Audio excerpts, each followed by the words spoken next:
I I wanted to also talk about the books. I've now got about 60 books that I've written in the last 3.5 years. And those books, you've been kind enough to publish for me. And so we put on our book that your publishing company is what's put them out. But what happens is that a lot of people don't understand the reason for those books. I can show somebody in a very simple way of doing something and how to, remove a pest problem. I can write books and do that. But if no one reads it, it doesn't do anybody any good. So that I want to be sure that people are aware that a lot of the people who get, quote, incurable diseases, whether it's cancer or arthritis or whatever, they're told by their doctor there's no help, there's no hope. If the only thing I want you to do, like in cancer, they want to give you chemo or they want to give you radiation or surgery, they can't give you anything else. And we wrote, you published a book, there's over 80 things you can use to cure cancer.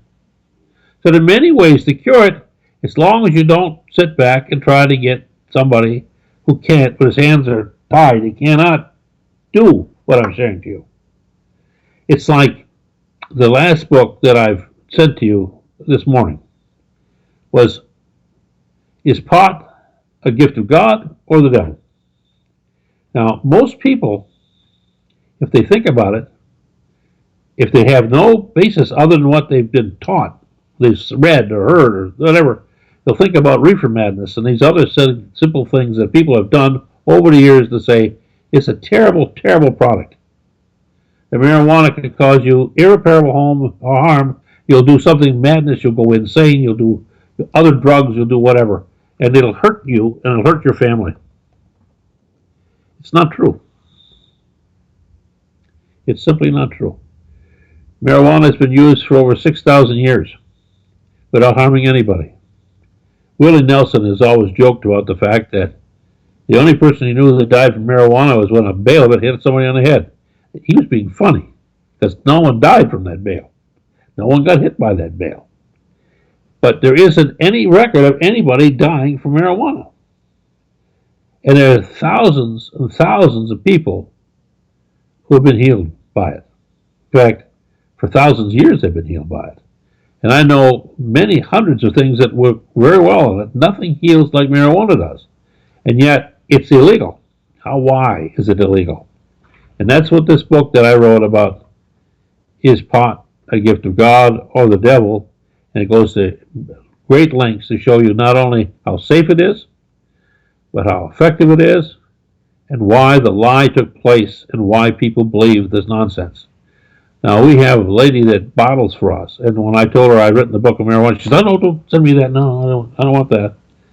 And then when I explained to her that we are trying to show people that there is something that really is not harmful,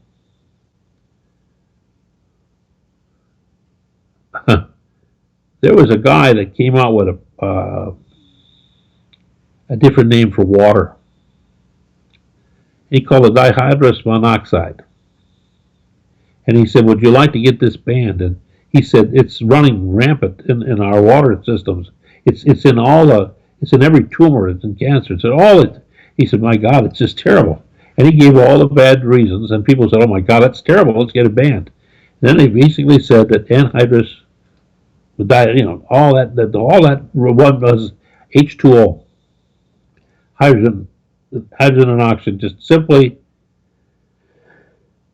simple water. And when you make it sound terrible, I remember a lecture that I was in college, and a guy was talking about what was a terrible, he'd studied native cultures, and he was talking about people, and he described a breakfast of sow belly and seeds and boiling and the unborn poultry, and what he's basically talking about bacon, eggs, ham, or coffee. But he made it sound so terrible. You think, "Oh my God, who can eat that stuff?" But it's all in the eye of the beholder. If you understand that chemotherapy, 91% of the doctors will not use it. The oncologists.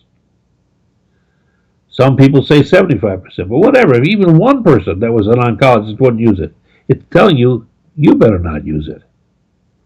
What do you have to do? You have to sit back and study to show yourself approved. You have to know. I can tell you, or somebody else can tell you, but who are you going to believe? These books give you one side of the story. But you take these books and you bring it into the fact and say, is there truth and validity to them? Can I be healed by these things? Is there value to them? Can you really repel bugs with a fan? Yeah. If you sit outside and you got mosquitoes all around, turn the fan on, you won't get bit. Lights will do this. All kinds of things can be used to help you. But you have to be aware of it. You have to be willing to listen. You have to be willing to learn. Most people are not. So I'm very grateful that you published those books for me, Tom. I'm very grateful. And I would like to sit back and make sure that people understand that the basis of those books is to bring them into a reality of truth and help. They can be healed. They don't have to be sick. They don't have to be in pain. And when you finally understand that, you say, wow, that's what the whole purpose of life is to help one another. We have come to a part where we're so cynical and the people are so terrible, they want to harm people. They don't care anymore.